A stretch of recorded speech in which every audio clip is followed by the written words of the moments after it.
Your feet are sweaty.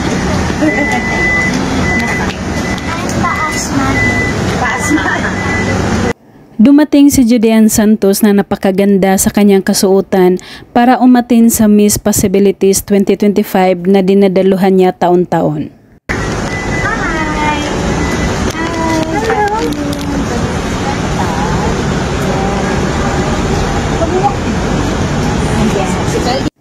Kasama niya ang kanyang dalawang magagandang anak na babae na sina Johan at Luna at pareho silang nakasuot ng kulay asul. And see how surprise sila kayo. Don't need a hero to lift me up. 10 years na naging bahagi si Judean Santos sa ganitong event at lagi niyang kasama ang batang si Joey. At this time kasama na niya sina Johan at Luna na naglalakad paakyat sa stage.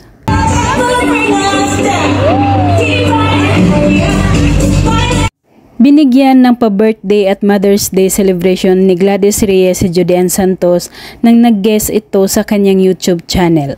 Birthday ko! Ay, birthday ko! And syempre, sa Luna! Happy birthday! And happy Mother's Day! Come here, Luna! Magandang birthday cake at flower bouquet ang natanggap niya at malaki ang pasasalamat ni Judean Santos sa kanyang kaibigan na si Gladys. And syempre, may flowers ka dito. Thank you, sis! Napakapula ng mga Ecuadorian roses. Grabe, ang tagal na natin hindi nag-vlog together. Yes. I'm so happy we got to do this. And thank you, everyone! Samantala, napaka-sweet ng mag-asawa na sina Ryan at Judean Santos nang dumating sa Ivy Clinic para sa kanilang skincare routine. Here at the Ivy Institute, napakatagal na namin hindi nakabalik together. So, mag-date kami ngayon. It's time. Hi, Ted. At kahit sa kanilang restaurant na ang Gridobo, super lambing nila sa isa't isa at maraming kinilig ng mga staff sa kanila.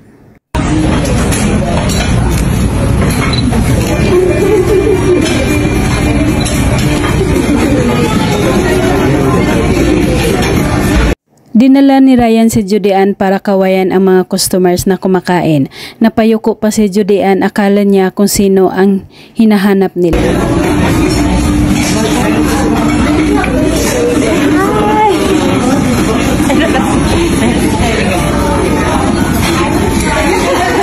Napakabait na may-ari ni Judean dahil nakipaghalubilo at nakipagkwentuhan pa ito sa mga taong kumakain sa kanilang restaurant.